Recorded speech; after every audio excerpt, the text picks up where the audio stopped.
आपका बहुत स्वागत है परीक्षा रस चैनल में। आज हम देखेंगे एलसीएम और एचसीएफ को जो सीरीज चल रही थी उसमें आज हम देखेंगे एचसीएफ। आज हम देखेंगे एचसीएफ।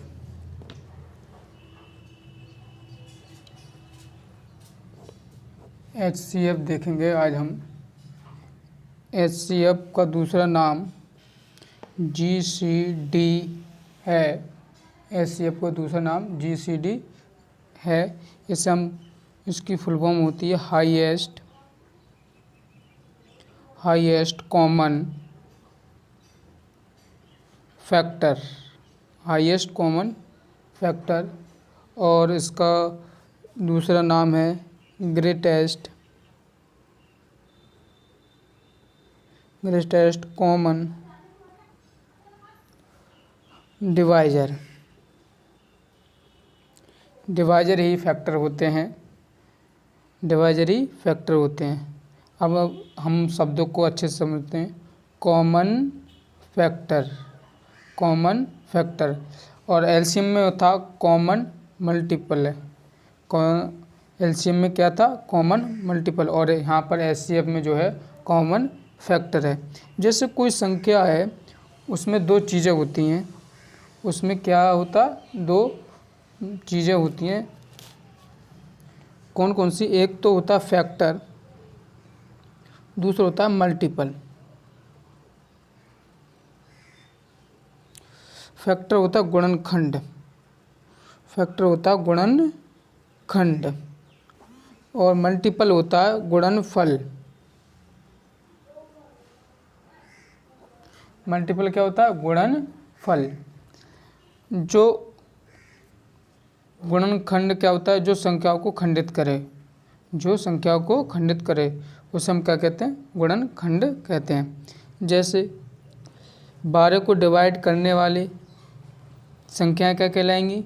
गुणनखंड कहलाएंगी। जैसे 12 को डिवाइड कौन सी करेगा? 1 करेगा, 2 करेगा, 3 करेगा, 4 करेगा, 6 करेगा, 12 करेगा।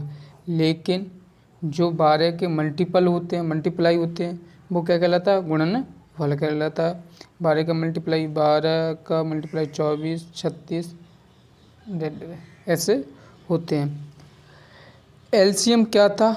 कॉमन गुणनफल क्या था? एलसीएम था। एलसीएम क्या था? कॉमन गुणनफल क्या था? एलसीएम था। ऐसे कॉमन गुणनखंड क्या? एचसीएफ। कॉमन गुणनखंड क्या? एचसीएफ। कॉमन फैक्टर क्या है? एचसीएफ है। ये क्या? एचसीएफ है। बहुत बड़ा अंतर आ गया। एलसीएम जो था वो क्या था? कॉमन गुणनफल था। और एचसीएफ क्या है? जो कॉमन गुणनखंड है। एचसीएफ क्या? कॉमन गुणनखंड है। एलसीएम जो था सबसे विभाजित होता था। जिन संख्याओं का एलसीएम होता था उनसे विभाजित होता था। एलसीएम जो है जिन संख्याओं का होता था उनसे विभाजित होता था। लेकिन एचसीएफ जो है जो सब उन संख्याओं को विभाजित करता है। एचसीएफ क्या करता है? उन संख्याओं को खंडित करता है। जिन संख्याओं का एचसीएफ होता है उन्हें वो गुणनखंडित करता है। ये एचसीएफ है। एलसीएम जो है विभाजित होता है। एलसीएम विभाजित होता है। एलसीएम विभाजित होता है। एचसीएफ विभाजित करता है। एचसीएफ विभाजित करता है। एचसीएफ विभाजित करता है। एचसीएफ विभाजित करता है। एचसीएफ सबसे बड़ा कॉमन गुणनखंड है। एचसीएफ क्या? एचसीएफ सबसे बड़ा कॉमन गुणनखंड है। एचसीएफ सबसे बड़ा कॉमन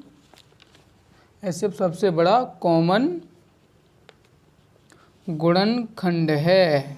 सबसे बड़ा कॉमन गुणनखंड है। एचसीएफ सबसे बड़ा कॉमन गुणनखंड है। आइए हम परिभाषा को समझते हैं। हमने एक संख्या ले ली 36, 48 और 84। 36, 48 और 84।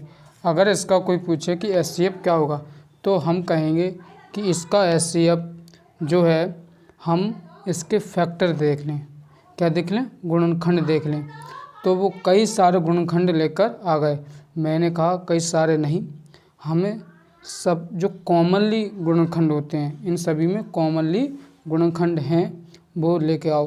तो उन्होंने कहा एक होगा, 2 होगा, 3 होगा, 4 होगा, 6 होगा और 12 होगा। हमने कहा कि और कोई कॉमनली गुणनखंड है? उन्होंने कहा नहीं, ऐसा कोई नहीं है। तो हमने कहा कि जो इन तीनों संख्याओं का जो एचसीएफ होगा वो एचसीएफ की राजगद्दी पर वो 12 बैठेगा, क्योंकि एचसीएफ सबसे बड़ा गुणनखंड है। क्योंकि ये 12 क्या है, सबसे बड़ा गुणनखंड है। 12 क्या है, सबसे बड़ा गुणनखंड है। तो ये एचसीएफ है, इन तीनों संख्याओं का क्या है, एचसीएफ है, सबसे गुणनखंड है।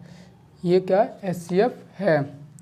तो हम एचसीएफ को फाइंड आउट कैसे करते हैं, एचसीएफ को हम निकालते कैसे हैं, एचसीएफ को हम फाइंड आउट कैसे करते हैं? तो हम एचसीएफ को निकालते कैसे हैं देखेंगे। तो हम एचसीएफ को निकालते कैसे हैं, जैसे मैंने एक संख्या ले ली, मैंने एक संख्या ले लेते हैं, हम एक संख्या ले लेते हैं।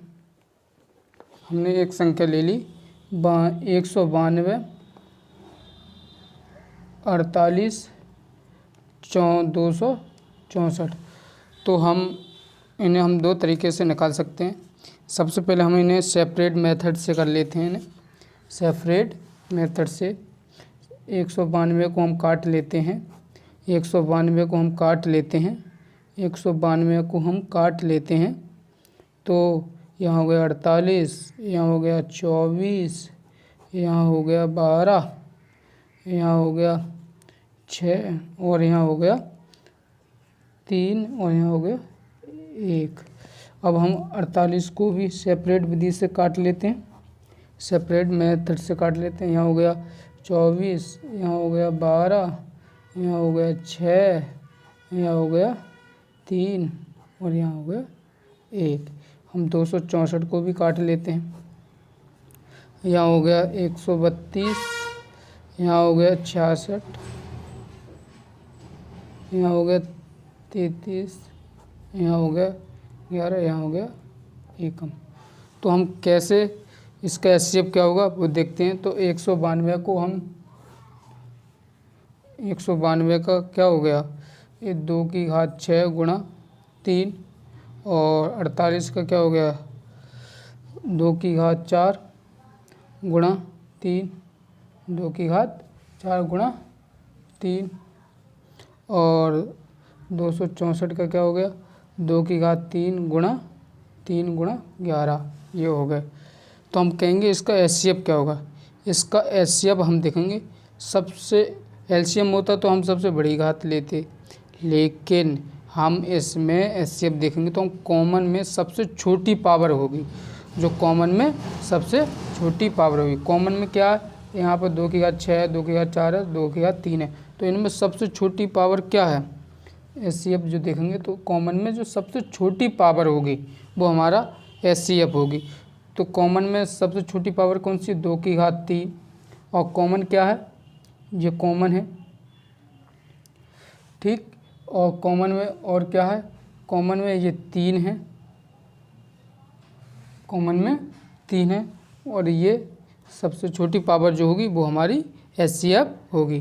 तो क्या हो जाएगा हमारा एचसीएफ 8 गुणा 3 और 24, इसका एचसीएफ 24 हो गया।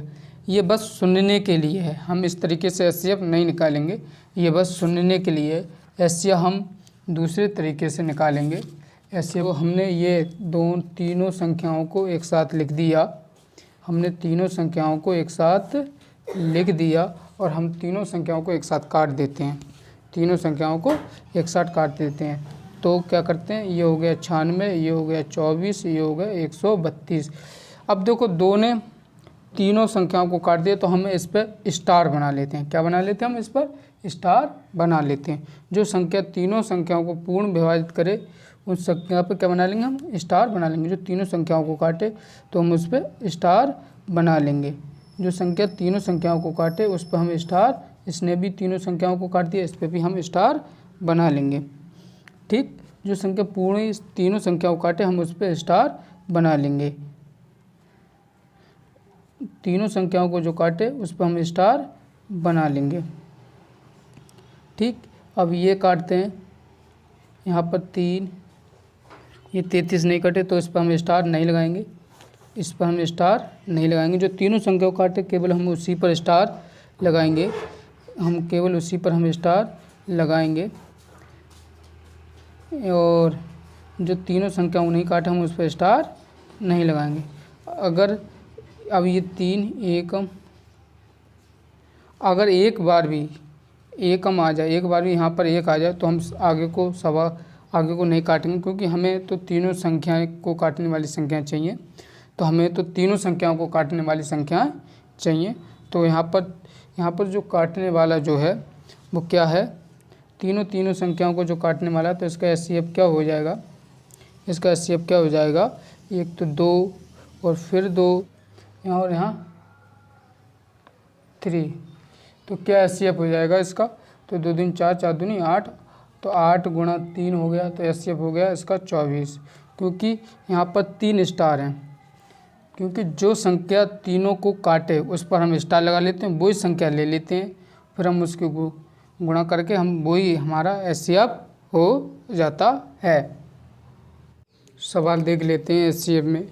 हम एक संख्या ले लेते हैं 2 4 8 4 7 9 2 4 4, तो हम इसको काटते हैं। जो तीनों को डिवाइड करे उस संख्या पर हम स्टार लगा लेंगे, जो तीनों को डिवाइड करेगी उस संख्या पर हम स्टार लगा लेंगे। देखो, जो तीनों को डिवाइड करेगी हम उस संख्या पर स्टार लगा लेंगे, जो तीनों को डिवाइड करेगी हम उस संख्या पर स्टार लगा लेंगे।